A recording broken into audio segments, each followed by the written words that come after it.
Honestly tell me, if any one of you receive your promotion letter, will you bother to check whether it came from an authentic source or not? You are expecting a promotion. You have a promotion letter notification in your hand. What is your first thought? जो होगा देखा जाएगा पहले open करके देखते हैं. Let's see whatever the consequences. Let me first check how much hike I received and what is the promotion I received. That's the first thought. I'm not saying that thought is bad. I'm just saying when something is too good to be true, when you receive something in the middle of the month or the middle of the year, when something is too good to be true, check it once. Nobody will give you free, Netflix for 6 months. Jio already stopped giving free internet. Amazon will never give you 2 months free subscription, and your boss will never give you accidental or sudden promotion. Those things are not there in this earth. So be very cautious. Okay. Now, malwares. On a next dull Monday afternoon, Rosalie receives, first of all, this poor girl, Rosalie, continuously getting scammed. So Rosalie received an email with an attachment titled Windows32.pdf.exe from an unknown sender. Upon downloading and clicking on this attachment, thank you so much. Files on a computer is suddenly encrypted and a message flash on her screen. Here, Windows32.pdf.exe is a malware. Now let me give you another tip. Most of the time, we have this setting in our computer as turned off. All of you have to turn it on. Go to my computer, open any folder, go to view, and turn on extension.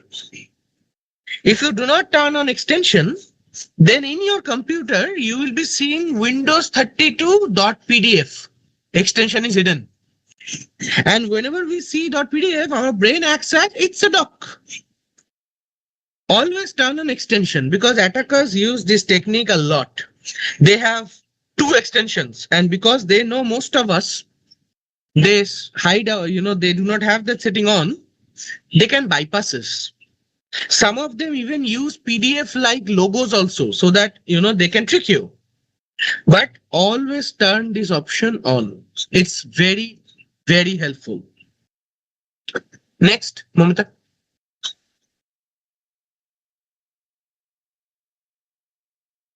Now, 3 of my most favorite subjects. So I am coming actually from ransomware and dark web and red teaming. These 3 are my best areas. So, ransomware. The message that flagged on computer screen of Rosalie reads as pay US 150 in Bitcoin to unlock files on your computer. So Momita, I think you missed that $1,000 mark. US 150 is so cheap. Anybody can pay. Ransomwares are not that cheap. So it should be $1,500 minimum. Okay. So let's read out this way. Pay $1,500 in Bitcoin to unlock files on your computer. Thus, Windows32.pdf.exe is a specific malware known as ransomware. So if a malware asks for money, usually that's a ransomware. If a malware stops your work, that is usually a destructive way. It can be a Trojan, it can be a screen locker, but till it's not asking for money, it's not a ransomware. Okay. Now, insider threat. Rosalie was a newcomer in the IT industry and working for ABC IT service providers for the first job experience. They seemed to be a soft target for technically scamming for Jimmy, ex-employee of the company. Jimmy posed as remote employee of the company and manipulated Rosalie to reveal her official email ID using his social engineering strategy. Here, Jimmy is an insider threat of ABC IT providers. Now, a couple of people can argue with me in this call that insider threat means the organization The employee who is there inside the organization, and this example is telling that it's an ex-employee. So knowing this, we dedicatedly put this example here that this question may arise. Let me solve that question for you. Insider threat does not mean that that person needs to be inside the organization. Insider threat means a threat having insider knowledge. Okay. That means it can be an ex-employee also who knows in and out of the IT stack of the organization. Who knows, who was maybe working for AD and knows that when an employee leaves, those username passwords were not removed promptly, and they may be there in the system for 1 or 2 months. This insider knowledge, having that insider knowledge, if someone attacks you, that's an insider threat, not somebody like who is an existing employee. Whenever we do forensic, we not only check the existing employees, we also check the employees who left and what credentials they hold and whether those credentials are used in this attack. So that's something we do.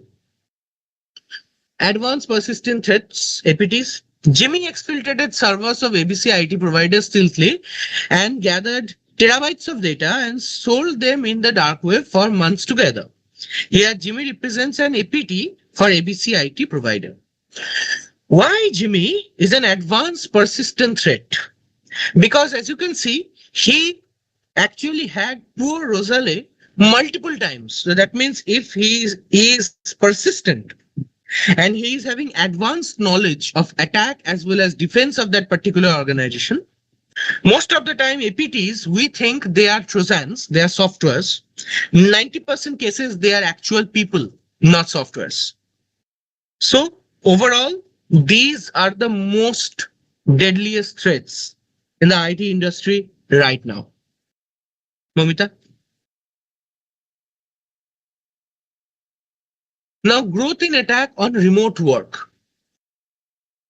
So we were working comfortably in our offices, protected by corporate antivirus, corporate firewall, phishing monitoring tools, employee monitoring tools, DLP, AD, encryption, some more products, okay? Internal proxy, how should I more, what else? Attack surface monitoring. So we were completely covered by protections and we were very happy. And then COVID happened. So now something for the industry leaders in this call, you will definitely agree with me. When your employee moved from office secure infrastructure to their home, in your mind, you must be thinking, till now they were under our remote access point, protected by Cisco. Right now they are using Chinese routers like TP-Link and using broadbands, which is being used by, all other area members. So right now they are completely naked in front of the hackers. And I completely agree with you. That's what actually happened. When people moved from office infrastructure to work from home, 3 industries got benefited. The first one, those who sold medicines. The second one, those who sold masks and sanitizers. The third and the most profitable one, the hacker community. The hackers were seeing a growth of 372% because of work from home. Can you imagine? If there were one attack, right now there are 374 attacks per employee, per organization. They earn billions of dollars because nobody knows what to do during COVID. They were like, just pay up and, pray that they give our data back. That's a real theory. Even before people even started investing on protecting remote workspaces, billions of dollars were lost because of cyber attacks. Home workers are the primary target of criminals as cyber attacks, having risen 283% in volume since the beginning of pandemic. This is the, 38% is the first year of COVID. 30% of remote workers do not get regular IT security related training from their employees. They were working in a very, how should I put it, cushioned area, having so much protection. So every organization neglected to train them. 44% of remote workers engage in cybersecurity training once per year or even less. So even big organizations who invest money on training the employees on cybersecurity, even they failed miserably because of this. Next. Now, nation state linked. Now, who are the attackers and what were their motivations? The first were the nation state. So we are surrounded by friendly countries who always love to poke us and always love to show their love in various ways. Cyber attack is something like that. You know, when we have three brothers, we have brotherly rivalry. So we have a couple of brothers around us. They always like to poke us. This nation state linked attack means when a nation is attacking another nation. Like Russia Ukraine war. The war was not there on the border. Both the countries hacked each other even 2 years before the war started. And because of that only the war started. And I'm not gonna give example. You all know India and their brothers. They also poke us quite a few times. Cyber criminals, mostly financial. So criminals, for them, it's money, always money. Activists. So in India, we have separate groups who do not like the central government or regional government or some political leaders. They always have an agenda that we are going to hack their website and put our masses there. So these activists are always there. They're not bad people. They just want to, how should I put it? They want to show their message in a loud way using computers. So those are activists. Insider threats will always be there. One employee blackmailing others, employees blackmailing bosses, bosses blackmailing employees, both of them blackmailing the management using digital ways, always be there. But the most critical thing, remember, is fear. I am going to give you 2 examples of fear. We all know anytime we can receive a call from our bank stating with maybe our credit card bill is due, pay up right now or police will come. Your bank account is having illegal funds, pay up this amount right now or police will come. We are the police. We have captured your parcel having drugs, pay up or CBI will come. We are the CBI. We are the judge. And that's the best part. A judge is calling you. For 10,000 cases, we have one judge. Do you think a judge have time to call you specifically and ask for a certain 5,000, 10,000 rupee for some case? No, they do not have time. So never driven by fear. Another kind of fear is losing your family or friends because of some kind of blackmailing. This WhatsApp video call scam, this chat scam, they're happening like anything. AI-based video scam. These scams are spreading like a wildfire. Trust me, every family, if you inquire, I'm talking about my family also. My family is combined of lawyers, chartered accountant, businessmen, doctors, pharmaceutical, company employees, steel plant managing director. So we have a mist in our family. Trust me, in my family also, they know I am there in this field. One of my mama lost 22 lakh because of this kind of blackmail. I have recovered entire money, but that's not the point. I have recovered. I know the process. I am inside. My personal total recovery till date is 1.7 CR. All of those poor people receive their money. And I have a history because of that. I'm just, so you all know like 1930, that, Cybercrime Coordination Center, right? the Indian Cybercrime Coordination Center helpline. That is actually my project. So when I was there in my previous company, TCG, I made that thing happen. Working with Government of India, I was closely working with MHA that time. For 3 years, it took 3 years from a blank house to convert it to the National Coordination Center. So what software, what hardware, which team will work, what will work, how will they work, how will they monitor the entire structure. So I made it with my team. So that's why I can recover some amount of money. So I know the process. But that's not the point. The point is they know that I'm there in the family. Still, driven by fear, they forgot about me. This is a reality. Fear removes these kind of thoughts from your brain. It's like, abhi paisa de do, at least bach jayenge. Don't fall for that. No police will call you. No police will video call you. Trust me, I know. I was there. I am there. Nobody will call you over a video call. No bank will call you and ask for a credit card. No. It's against their SOP. I was an external auditor for 3 nationalized banks. I know these IRDAI, SEBI and RBI compliances. Nowhere is written that this will happen. So don't get driven by fear. And 1930 always there to protect you. Next. Now, real world case. Now, back once. Let me tell you one real world case which I solved for a nationalized port 4 years back.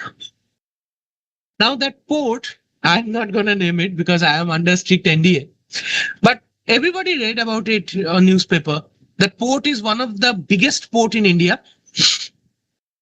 I actually worked on 3 ports, but let's give this example only. One fine morning, I received a call from a certain department in Government of India that, Abhirup, what are you doing right now? And trust me, it was 6 a.m. So I am a very late sleeper. I was just slept couple of hours back. I said, sir, mostly I'm on my bed, sleeping for more half an hour. Why, sir? Said, you don't have to sleep. There is a flight and the tickets are there in your email. Take the flight, come to this city. From there will be a car who will pick you and 2 of the experts and directly from there come to the port. And when you come, I will tell you what happened. I said, fine, this is not something movie like. Huh? This is normal for us.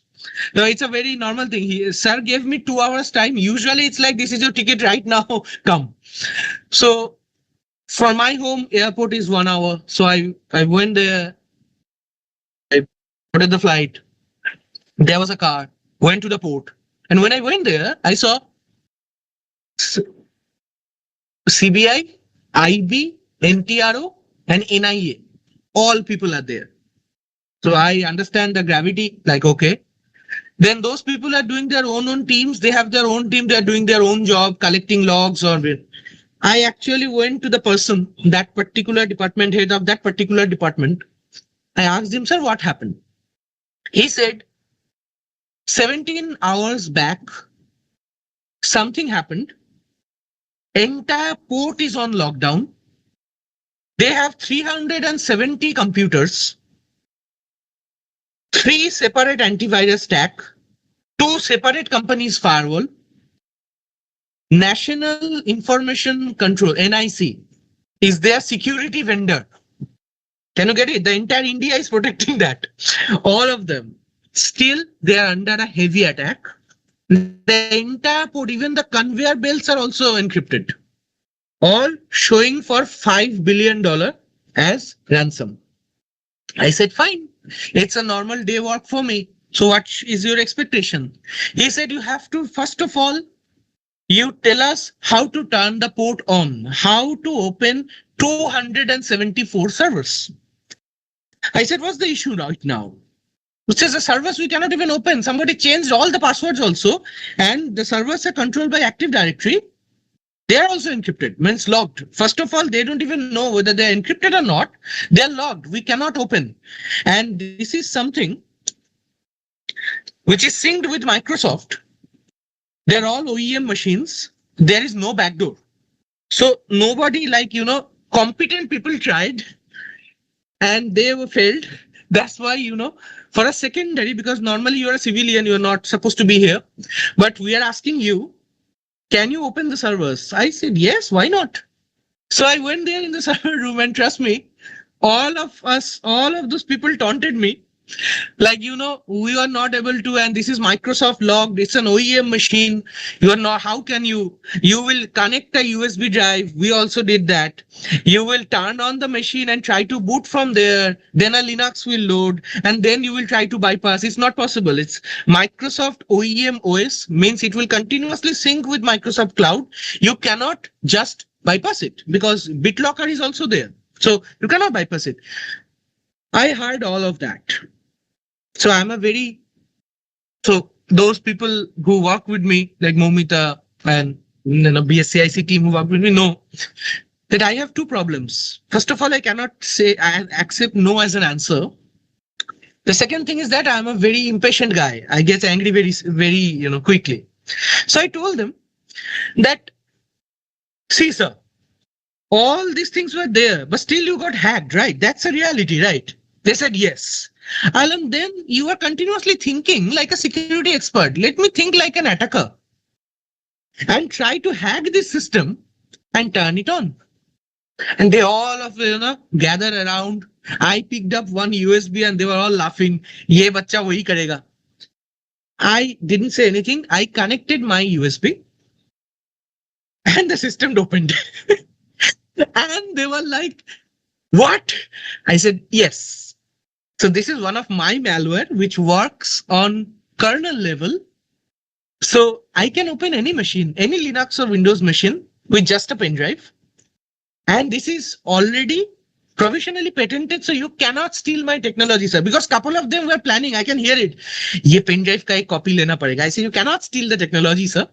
It's already, provisionally patented. So this is something I do, and I'm not gonna share this with anyone. I opened all the servers within the next 30 minutes. Then they saw it's encrypted. Couple of them were badly encrypted. So I decoded 60% of the data in 2 nights, 2 days and 2 nights I was there. Third day I was very tired, but within 3 hours the port was working. Within 7 hours the critical data is there, and rest of the things they backed up. So within 72 hours the attack is contained. The whole point is not showing me as a person who is like a magician. No. The point is, when you see that conventional methods are not working, you have to think like an attacker. If you are too stuck in your mind that we have spent so much money, still it's not possible that we can be hacked. Always remember, all the big four and even NASA got hacked. So definitely your budget and their budget. India's entire security budget for a year is maybe 1 month's budget of NASA. So even they can be hacked by groups, sometimes individually. So you can hack. So keep your mind open. Think for all the possibilities. Anybody can be hacked. Accept that. Anybody can be hacked. But have we learned from our mistakes? That's something you should know. That's something you need to stress on. Have we learned? What is the root cause analysis? We call it RCE.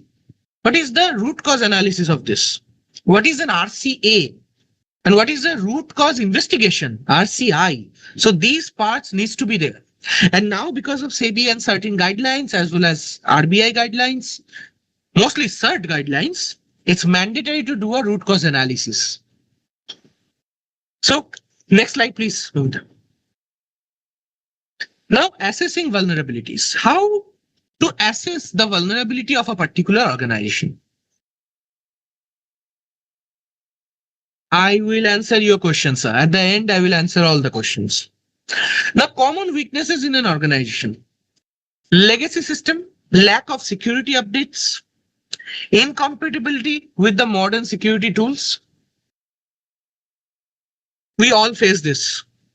Now, in an organization, we know that we have this challenge. We cannot simply upgrade all of our infrastructure. It's not possible. It's very difficult because of budget, because of infrastructure based issues, but most primarily, this is because there are software dependencies on this old OS. Okay. This is the most primary problem. We may have certain issues, we may have certain softwares and hardwares which are not possible to upgrade right now. We have end of life hardware and software. Incompatible with modern security tools. Human errors. So human errors we elaborately discussed. Victim to phishing and social engineering, weak password practices. Poor software patching, complex environment, legacy system. So these are all the problems, and there are a lot of other problems, but these are the primary problems in an organization. We always mention that humans are the most weakest link. No, humans are volatile. If you train them well, they are your strongest link. If you do not train them, or if they have some hidden agenda, they are the weakest link. So it's about the intention and the knowledge, nothing else. Next. Tools for risk assessment. First of all, as per CERT, as per BSCIC, as per ISO, as per PCI, as per GDPR, you name it, every compliance mention, you have to do a vulnerability scanning of your entire infra, not on your scoped infra. If you are doing on your scoped infrastructure, means only do the 30% and not doing the rest of the things. That means you are opening up vulnerabilities rather than fixing them. So you have to do a full infrastructure audit, and then don't fix them blindly. Prioritize your risk, prioritize your requirement, and based on that you fix. Next, penetration testing. During penetration testing, this is different than vulnerability scanning. Penetration testing gives you actual picture from a hacker's point of view. If tomorrow there is an attack, a hacker will exploit only those machines and will exploit only those vulnerabilities which are being exploited by penetration testers right now. So if you do a thorough penetration testing, then the chances of getting hacked are becoming decreased a lot. Next. Now, defense in depth. What is that? First and most important thing, don't trust, always verify. Now, when you are trusting people, trusting technology, trusting a message, trusting a link, trusting a call that is coming from police or government, it's not a good practice to trust without a proper evidence. A person wearing a police uniform does not make him a police officer. If that makes him a police officer, then Shah Rukh Khan will be a police officer, an army officer, a veteran, a pilot, a don. I don't know what else. So that does not mean that he is a police officer. So always verify. A corporate also always verify the link, always verify the message which is coming. If somebody is telling you or requesting you to send some money, send some information, call him. If he says my number changed, don't agree. Call the number using which you used to communicate with that guy. And 99% cases that guy will pick up and say, my number never got changed. Who told you? So always verify, never trust. Then define the protect surface. What is the protect surface? Protect surface is your organization's digital architecture. You have to know your boundary. You have to know your area, and then only you can protect your area. So first of all, you have to detect your surface area, digital surface area. Then mapping the data flow. Then implementing strong identity and access control management system. This is the most important part. It should be there in every organization. If you do not have the budget to have a good corporate one, go for an open source one, but you have to have this. Then continuous improvement. Having this will not solve it or solve the problem of zero trust. You have to continuously improve it. Continuously, every year you have to audit. You have to patch the issues. The next year you have to audit and continuously improve it. Next.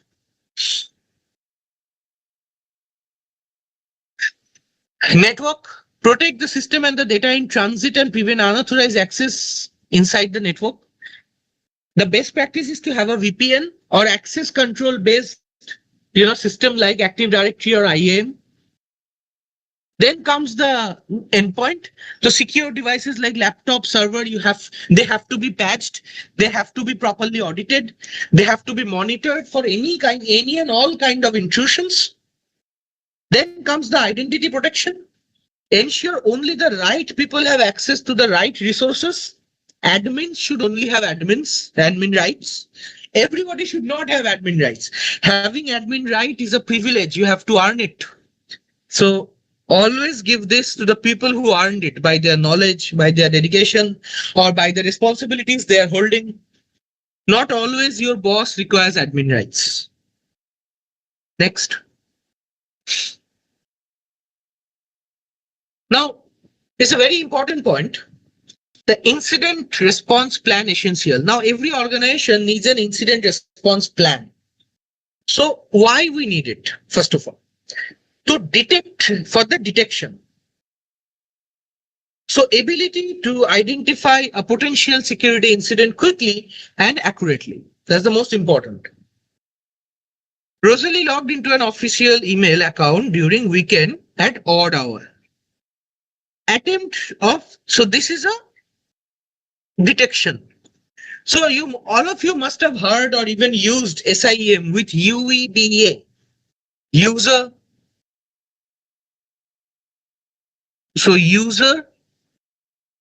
behavior detection engine or analysis is UEBA. So what is that? Suppose I always log in at 9 a.m. and log out at 5 p.m. If suddenly I try to log in at 12 a.m. at night, in the middle of the night, that tool will flag an error and tool will monitor me for all my, how should I put it, all my behavior, like what I'm doing.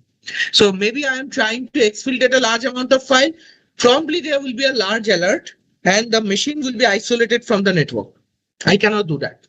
So that is a detection. Attempt of social engineering detected. Identification of spam link in the email received by Rosalie. So no software can protect you if you are not putting enough effort towards it. There are softwares to protect you from spam links, but you need to be aware that something like this can happen.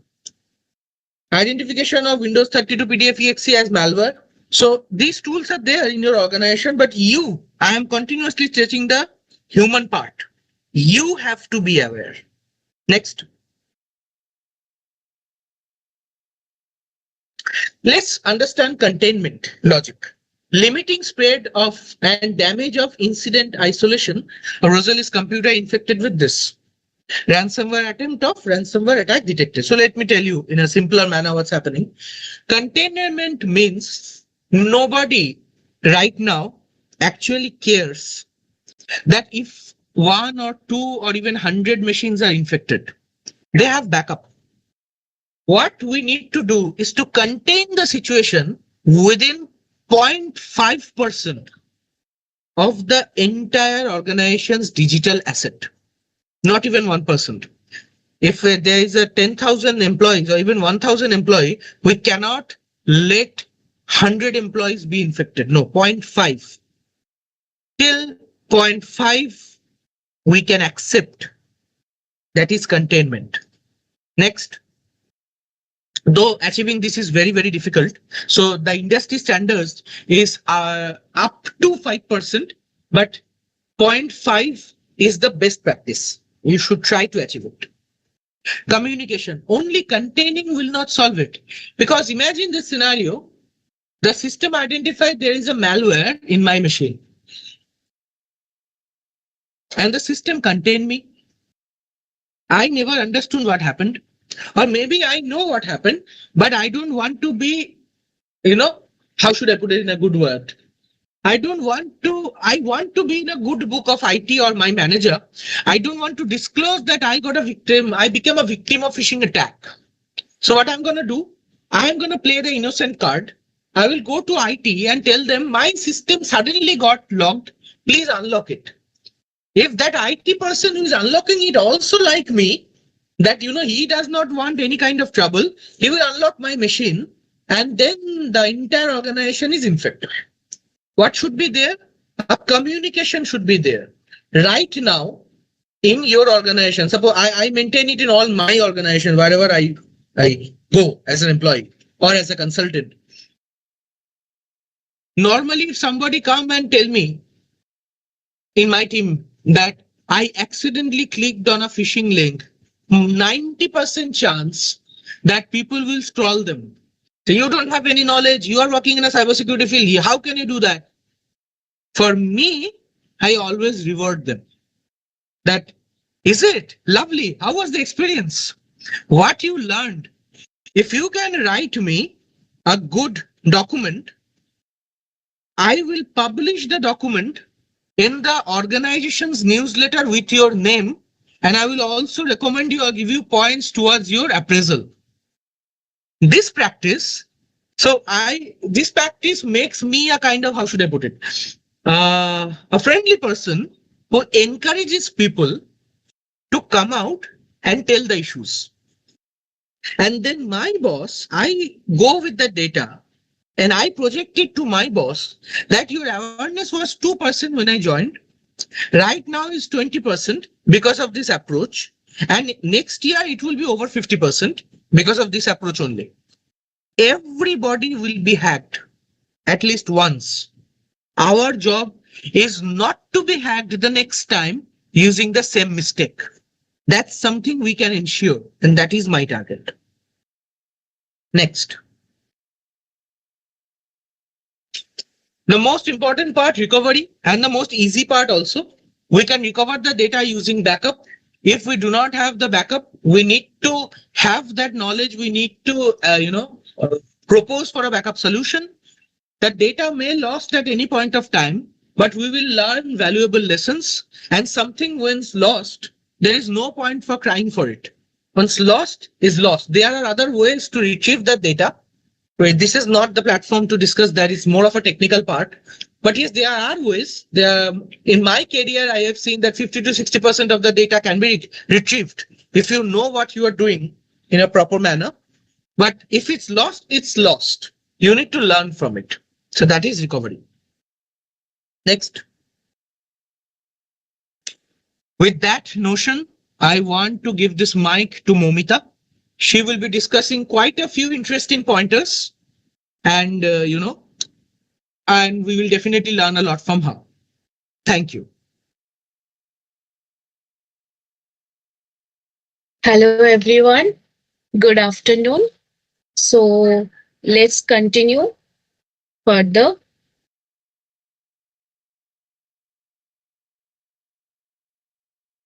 Okay. So now we understand that human factor is one of the most crucial part of ensuring cybersecurity. So let's find out why it's important to train your employees as well as create an awareness about the latest cyber threats. Let's see. Okay, social engineering threats. So once again, we are going to consider some case studies so that the understanding becomes easier. So let's see what is phishing in short. This is a human element which is contained in 68% of breaches, of which 80 to 95% attacks are initiated by phishing attempt. So what we see that behind majority of the breaches, human element is consistent, and it's crucial because once again they are not trained, they do not have the required knowledge. So how these are initiated? They are initiated by phishing attempt. Let's see. On a gloomy Wednesday evening, Nina was busy completing her work at the office. Suddenly she receives an email, supposedly from the IT department, having an attached link for Windows upgrade. Unsuspectingly, she clicks on the link and her device locks out within 5 minutes. No matter how many times she tried to unlock it, she couldn't. Actually, she granted administrative access to her device to the adversary, while clicking on the link. So what actually happened? Nina just became a victim of phishing attack while clicking on the link. So this is how social engineering takes place. Like this girl Nina was really busy completing her work. So what might have happened is she didn't check the mail completely. She might have got an overview of the mail, and since she was busy, her mind was distracted in her work. She unsuspectingly clicked on the link. And that too, it was mentioned that it's for Windows upgrade. So that's why she might have clicked on the link. And then she became a victim of phishing attack. Next, pretexting. So what is pretexting? It's like according to Verizon 2024 data breach investigation report, pretexting is now present in 25% of all business email compromise attacks. Okay, first of all, this business email compromise attacks, they are rampant across all the organizations, whether it's big or small. These attacks are really rampant. And these attacks takes place because the adversaries, they're very good at at pretending to be someone else. So previously we saw this thing about Nina. Let's see what actually happened. Nina unsuspectingly clicked on the link as it seemed to have generated from the IT department of her office, and Nina, you knew about importance of OS upgrading. So as I said before, the mail seemed to her to be from the IT department of her office. So that's why she became unsuspecting. Another thing is, Nina knew about the importance of upgrading. So previously, we also saw that there's an importance of continuously training your employees so that they are aware about the latest threats. So over here we see that Nina knew the importance of upgrading the OS, but maybe she is yet to know the importance of checking a mail minutely before clicking on the attached link. The hacker encouraged Nina to click on the malicious link on the pretext of updating her device OS. As I said, that's how the attack manipulated Nina to click on the link. Next is baiting. 85% of phishing attacks include some form of social engineering. Clickbait headlines being a core tactic. It's like till now we have heard that clickbait is basically related to YouTube videos where they project something and they present something else. But we noted that this clickbait is there in cybersecurity field also. And this is a form of engineering. And 85% of the phishing attacks, it consists of baiting. The hacker implied to Nina that simply clicking on the attached malicious link would update her device OS. So you see, the attack was actually giving Nina a clear bait that you don't have to do anything. Just click on the link and your work will be done. So that's how Nina got manipulated. So this again states the importance of creating cyber awareness, culture of cyber awareness. So let's get further. Online ongoing training, continuous role specific education to build security knowledge and vigilance. This means an employee what they're doing at the office. So according their job role, they need to make aware of the latest threats. For example, if a person is working in financial organizations, so they should be made aware about the financial frauds that takes place using the cyber interfaces. Nina knew about importance of OS upgrade, but lacked awareness about latest phishing techniques. As I said earlier, that she knew about the importance of OS upgrade, but was not made aware about the phishing techniques. That's how she herself became a victim of phishing. Okay, let's see. Simulated attacks. What are they? They are the controlled fake cyber attacks to test employee reactions and train in real world conditions. Yes, these are like uh, uh, creating a controlled and fake scenarios of cyber attacks so that it's like taking vaccines. So that when we take vaccines, it's like we are taking the viruses in small amount in our body so that our body gets immune to it. And next time when the viruses gets inside our body in significant quantity, then too also our immune system can contain it quickly. So, simulation of phishing attack would have helped Nina to identify the mail on time and report it to the incident response management team without clicking on it. Yes, as I said earlier, Nina was in a hurry of completing her work and she didn't read the mail completely. She only had an overview of it.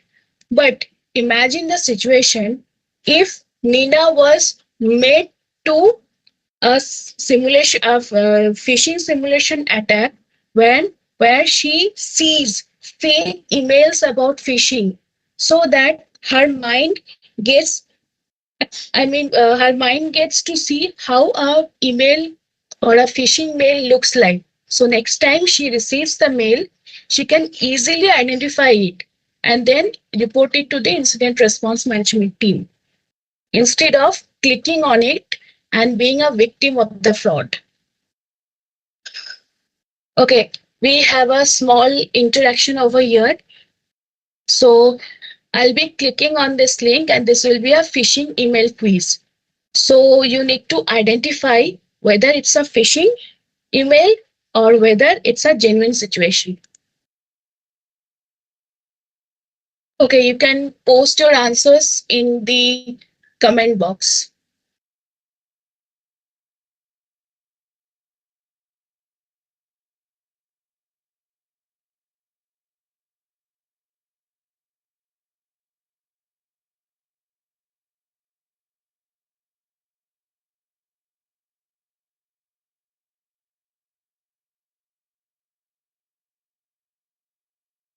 Okay, is it legitimate or is it phishing?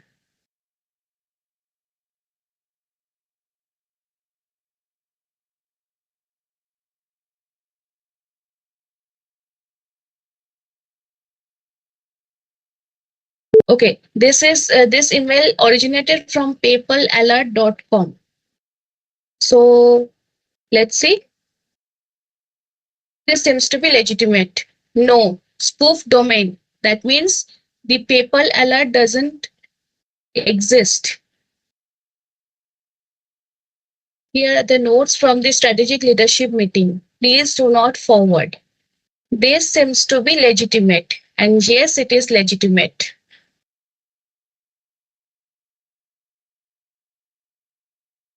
Okay. This seems to be legitimate, but it's not. Social engineering element was there.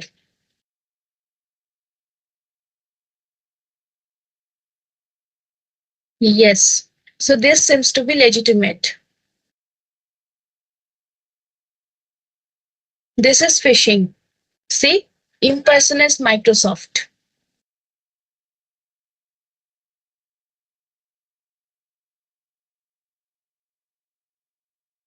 No, this is actually a corporate message. This is phishing. The domain is fake.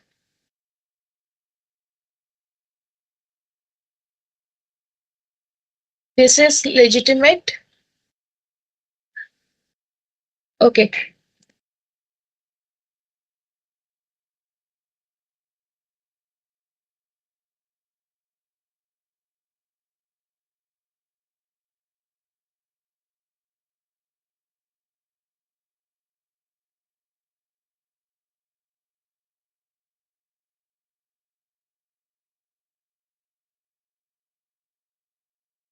Okay.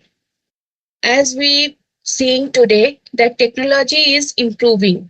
So let's see how we can adapt with the technology. First is security automation and AI. So nowadays we are heavily dependent on AI. So let's see the role of machine learning in threat detection. So along with AI, how can machine learning also help us to detect the threats? This is because machine learning can help us in behavior based threat detection, threat intelligence and pattern recognition, phishing and email detection, endpoint and network detection. So it's all about pattern recognition.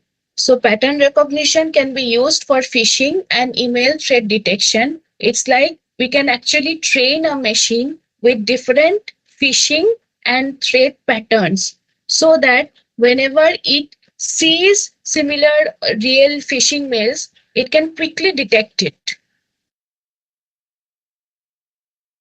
Let's say cloud security considerations.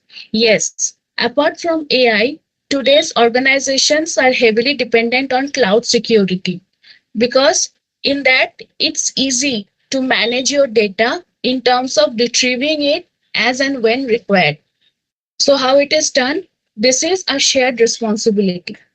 Security in the cloud is a shared responsibility between the cloud service provider and the customer. Over here, customer is the are the organizations who seeks the cloud services for their operations. The split depends on the cloud model used, IaaS, PaaS, and SaaS. Secure configurations. Misconfigurations are the primary cause of cloud breaches. Okay, it's like we are dependent on the cloud, but the point is we miss configuring it properly, and then we secure all our data across cloud servers. So that's where the problem is. So what actually are what to say, the negative sides of misconfigurations?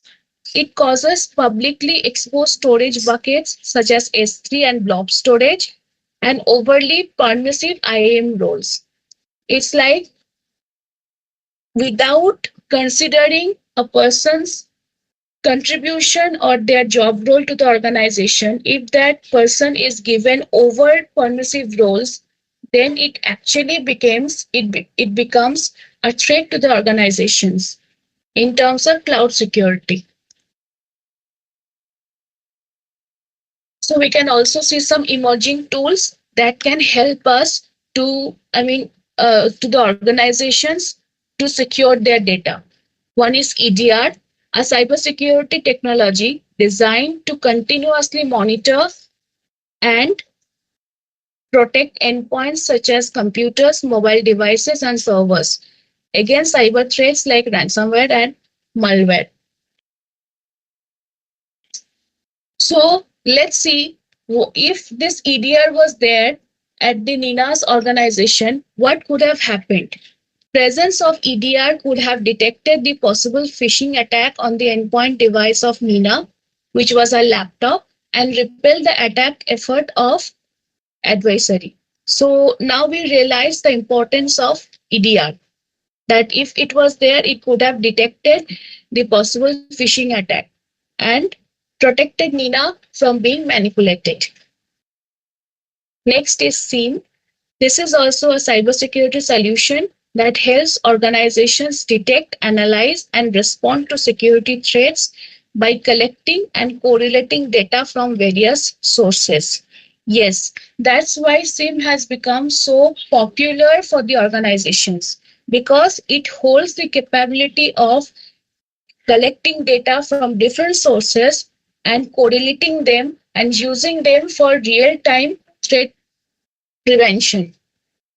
Presence of SIEM can aid in effectively responding to phishing incident faced by Nina and proceed to blocking the concerned email ID to restrict any further correspondences.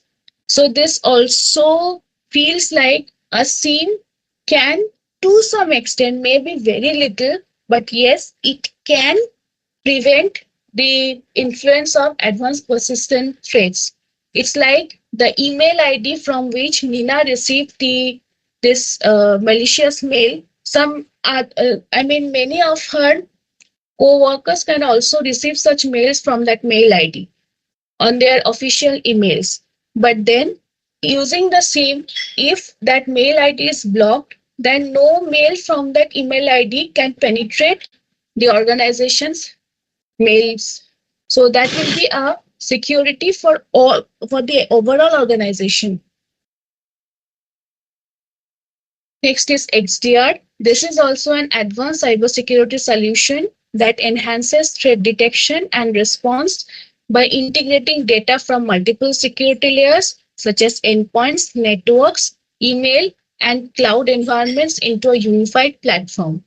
Yes, that's why these, what should I say, these emerging tools are being in demand because they have the capability of combining more than one endpoint devices and then ensuring a holistic cybersecurity for an organization. XDR could have integrated adequate data about similar phishing attacks from different sources to enhance possibility of quick threat detection for Nina. So it's possible that apart from Nina, her previous employees might have faced same phishing attacks. So if XDR was there, then they could have collected those data and created a pattern.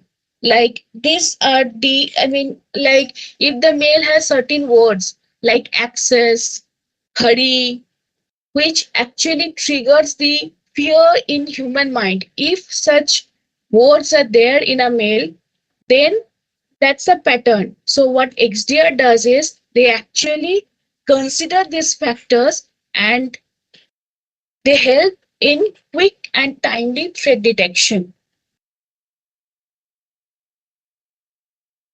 Okay, apart from the tools, there are frameworks also. So one notable framework is that of NIST, that is MITRE ATT&CK. So it's all about adversarial tactics, techniques, and common knowledge. Globally accessible knowledge base of adversary behaviors based on real life observations. As we observed before, that real life data where people actually got scammed, if that person, if those individuals they share their experiences, then others can also be aware of it. Such knowledge base would have instantaneously helped Nina to foil the phishing attack. It's like if she had the previous knowledge of how a phishing attack looks like, how the mail looks like, or what happens after clicking on the attached link of the mail, what happens. Then she could have easily foiled the attack. As the aforementioned phishing attack is quite common. Yes, what we considered over the phishing scenario for Nina is quite common, but due to lack of knowledge, she failed to timely identify it. Okay, next is Cybersecurity Framework 2.0. This is a strategic framework to formalize cybersecurity governance and accountability. So, this cybersecurity framework is basically for the organizations so that they can maintain a proper governance of their cybersecurity across the organizations and be accountable, like whatever data they are collecting, how they are planning to secure them. So the organizations need to have proper storage strategies, secure storage strategies for the data that they are collecting. Next is Zero Trust Architecture ZTA NIST SP 800-207. Secure architecture framework that prioritizes never trusting, always verifying. Yes, the first and the last motto of ZTA architecture is never trust, always verify. Because that's the only way out to understand whether a situation is malicious, whether it's genuine. Implementation of ZTA could have successfully foiled the phishing attempt on Nina. Yes, if there was a culture of always verifying external communications, then Nina could have automatically foiled this phishing attempt of advisory. Secure Software Development Framework SSDF SP 800-218. Development of Lifecycle Framework to support federal software supply chain integrity. It's like nowadays we see that softwares of a company that are required by that company, they are outsourced from different sources. So it's like it's important that the softwares are developed keeping the security in mind. It's not like that today I program a software and then I think about the security of it. No. The moment I start developing a software from the scratch, I should have the thinking of security in my mind. Artificial Intelligence Risk Management Framework AIRMF NIST AI 101. AI specific governance framework focusing on cyber related and privacy related risks in machine learning or AI systems. It's like this is a governance framework that focuses on cyber related and privacy related risks. So the point is, when in today's world, when we are greatly dependent on digital world, digital platform, over here our privacy is always questioned.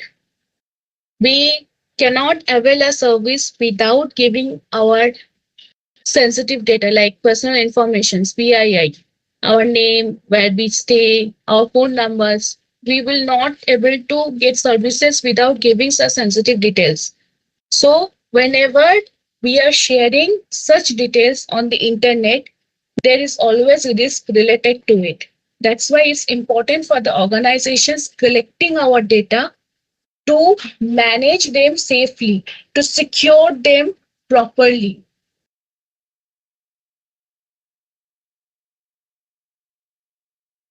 Post quantum cryptography PQC framework and tools. Cryptographic transition guidance implying transition to quantum resistant encryption algorithms. So far, when we were in not quantum computing, because quantum computing is yet to be implemented thoroughly.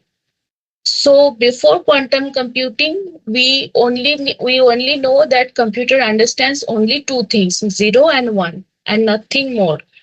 But as the computing is about to be our friend or foe, whatever it is, then computer will know more than that.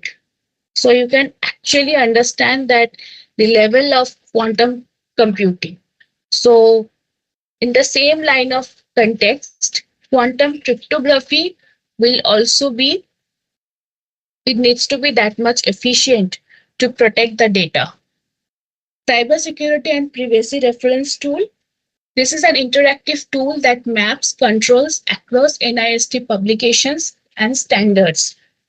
So it's like this is a tool that tends to consider the NIST publications and standards. This is actually for the organizations who needs to take the compliance things seriously for the reputation as well as data safety aspect of their in the market. National Online Informative Reference or OLIR program. This is like mapping and reference tool that encourages structured mappings between NIST and external frameworks. So it's like this particular framework of NIST, this needs to be aligned with other frameworks. So this particular program helps with that purpose. Privacy framework, NIST PF, risk management framework to complement CSF 2.0 to address data protection and privacy by design. As I said earlier, privacy is the biggest concern in today's world. In to just today's digital world. So privacy by design. That means designing of an infrastructure has to be focused on ensuring privacy. So that's why this framework has been prepared to prioritize the importance of privacy for organizations. Okay, next is regulatory and legal landscape. Let's see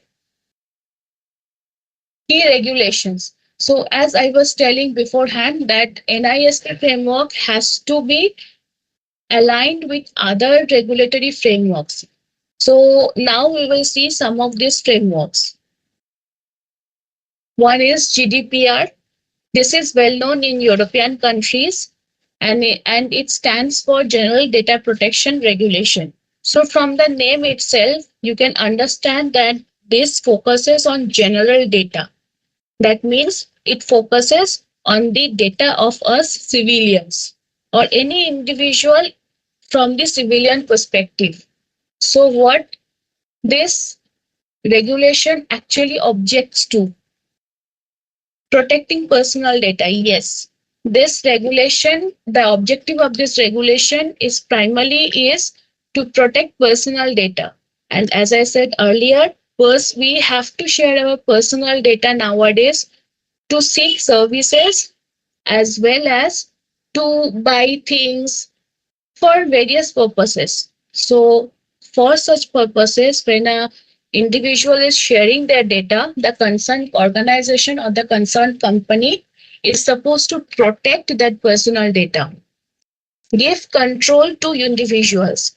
Yes, the moment you are giving your personal data to an organization or a company, the company needs to also give you control on it. This means today you are giving data because you want to seek their service. Tomorrow, if you don't want to seek their service, then they have to give you the opportunity to delete their data. This you can see in Google accounts. Like if we want to stop using a Google ID, then there is an option. It's like delete the data. Or they also give us the scope of downloading the entire data, like Google Takeout, where they give you the overall data that you have shared or you have generated in the Google account. And after downloading the data, you can deactivate or delete your account. Harmonize data laws so that these laws are used effectively and cyber cases are solved seamlessly.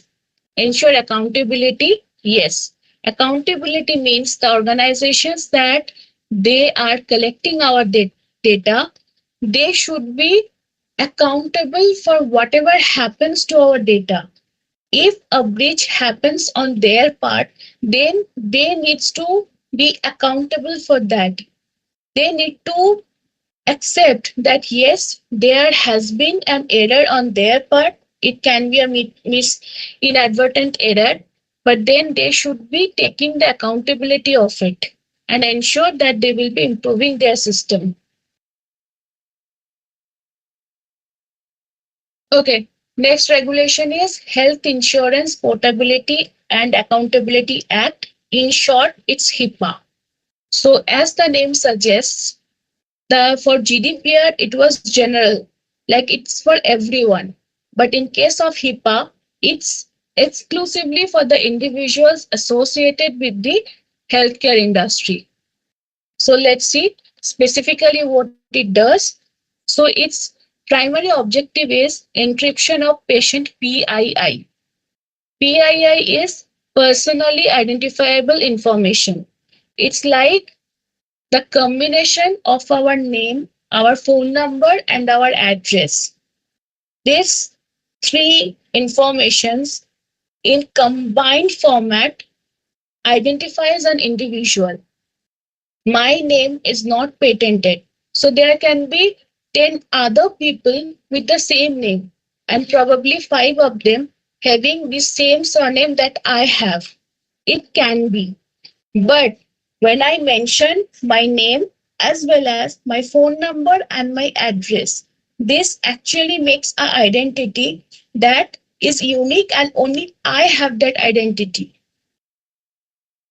Next is so, and in case of patient that happens because in case of healthcare data, sensitive information about a patient is recorded, like their heart rate, like if they have BP, what's or if they have diabetes. So those data, those are actually combined to form the personally identifiable data of a patient. So it's important to encrypt them for their safety. Access control, once again, because health industry is huge. They have just too many stakeholders. So which individual have access to what data and what data they can access? It's important. Audit logs, yes, the or healthcare organizations request to undergo continuous compliance audits, and those logs need to be checked and observed for any anomalies. Incident response, yes. Since health insurance is a sensitive area, so for all the cybersecurity incidences that happens in this area, those incidents request to be logged at the earliest so that those incidents can be responded appropriately.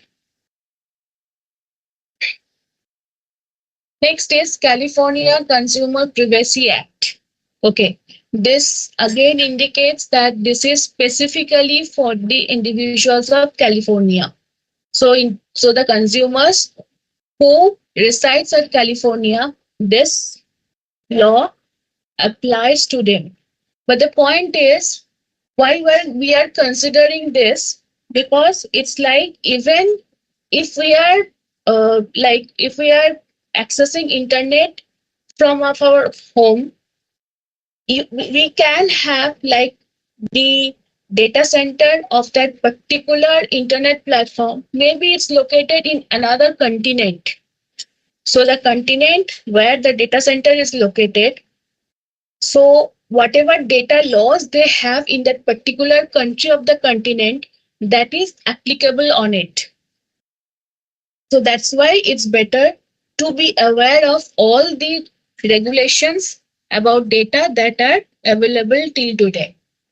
So what's the objective of CCPA? It's like safe collection of consumer personal data by businesses. Yes, nowadays more than the governments, it's like the private businesses and organizations, they collect our data because we tend to buy so many things.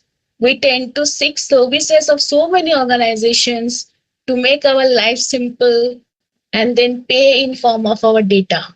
So these businesses, I mean, they are supposed to keep our data safe.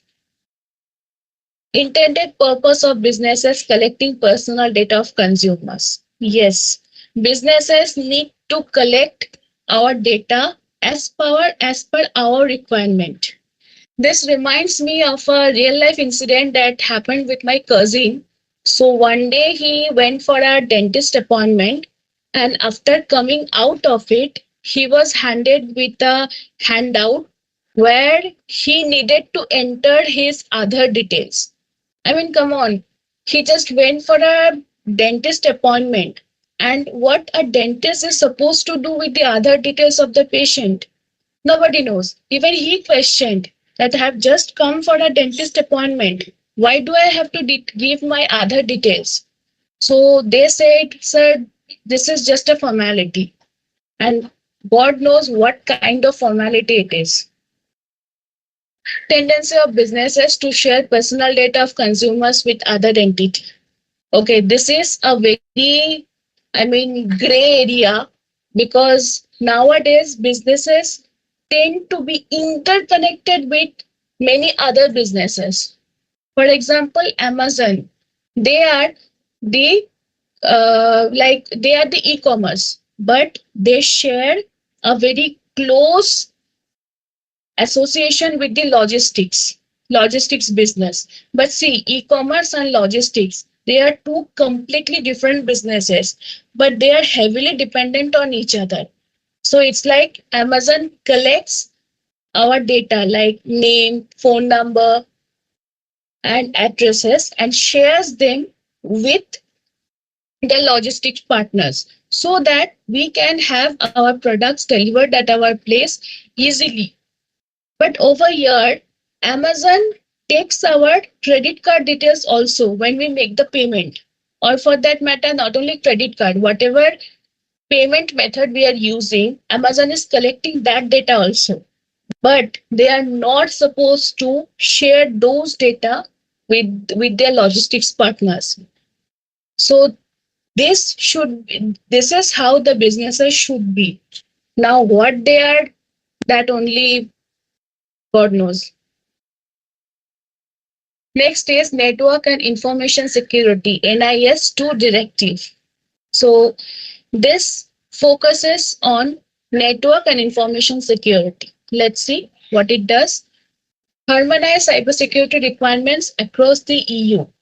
Just like GDPR that is applicable for the European countries and individuals, this is also directive of European Union.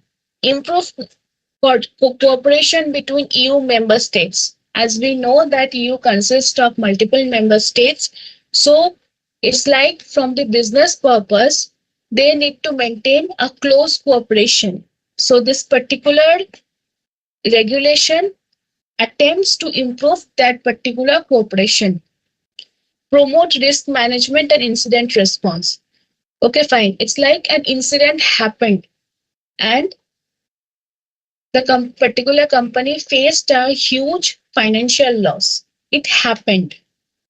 The thing is, whatever happened, they cannot be repaired. But yes, similar incident can be repaired in future. That's where the risk management comes. That okay, fine, an incident happened, and let's see if this incident happens again. What's the risk in it? And accordingly, let's manage it. And when the incident happens, it's important to respond to it properly so that the outcome of the incident can be minimized as much as possible. Compliance as a catalyst for sales for security. So we see that security or specifically data security is important for us. But compliance is something that catalyzes the security. Let's see how. Compliance actually helps in three areas, that is, framing policies, driving audits, and enforcing through penalties.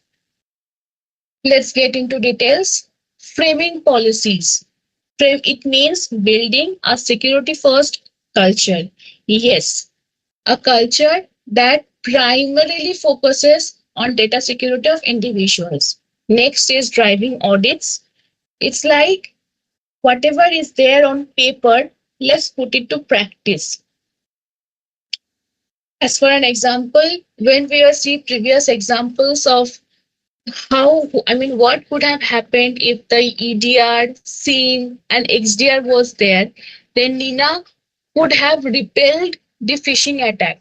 So it's like a cybersecurity professional might suggest Nina's company that please have them.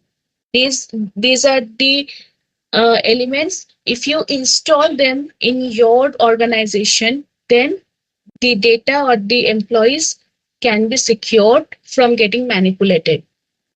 The point is that's the suggestion. So let's put into practice. So practicing means it's suggested. So companies they actually get the hardwares and softwares, configures them properly. That is very important. Just buying a firewall doesn't make everything good. You need to configure it properly. Same with SIM tools. Configure properly. Rules should be written continuously. They should be checked and they should be continuously changed as per the threat intelligence.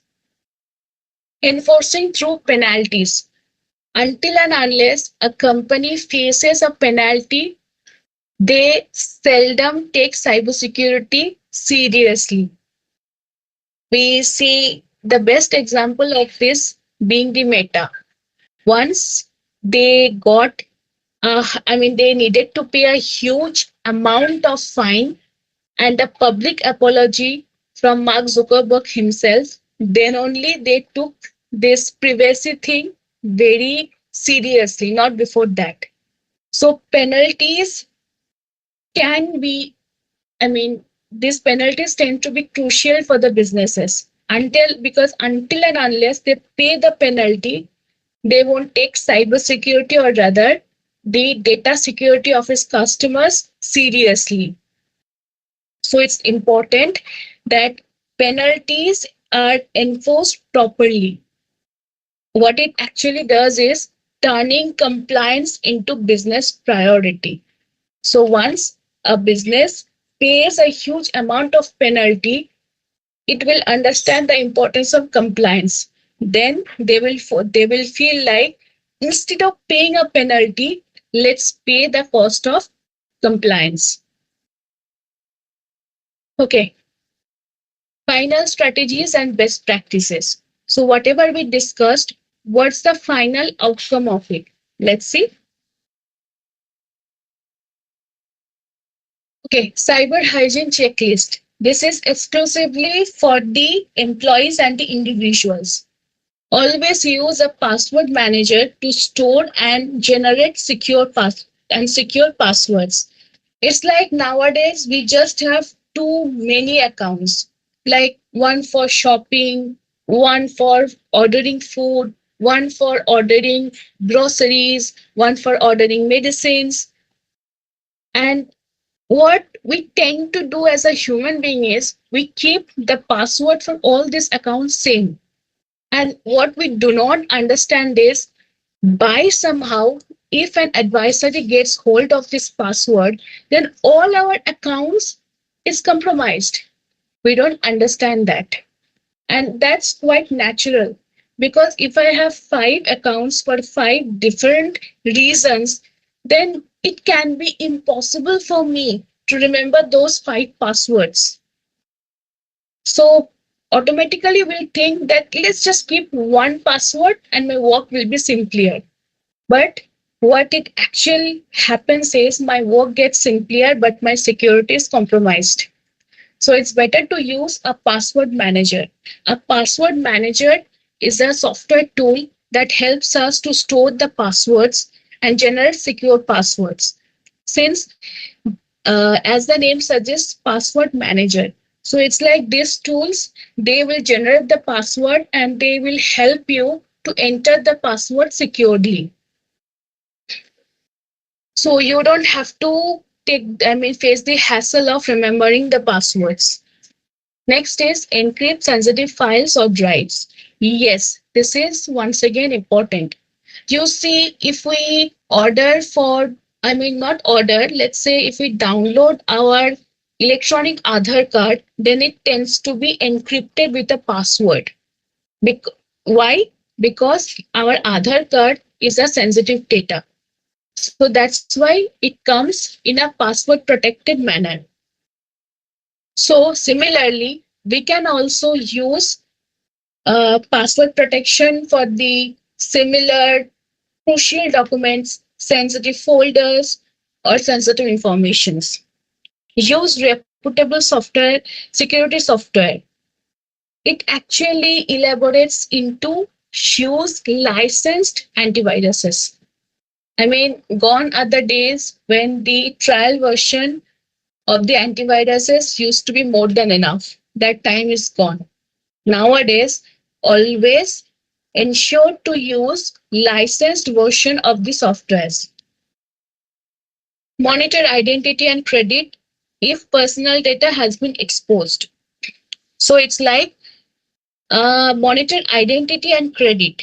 Okay, nowadays this credit card fraud or the financial frauds are rampant. And some of the sensitive frauds, it's like somebody is taking loan in my name, so that impacts on our credit score automatically. I mean, I have not taken a loan, but still somebody is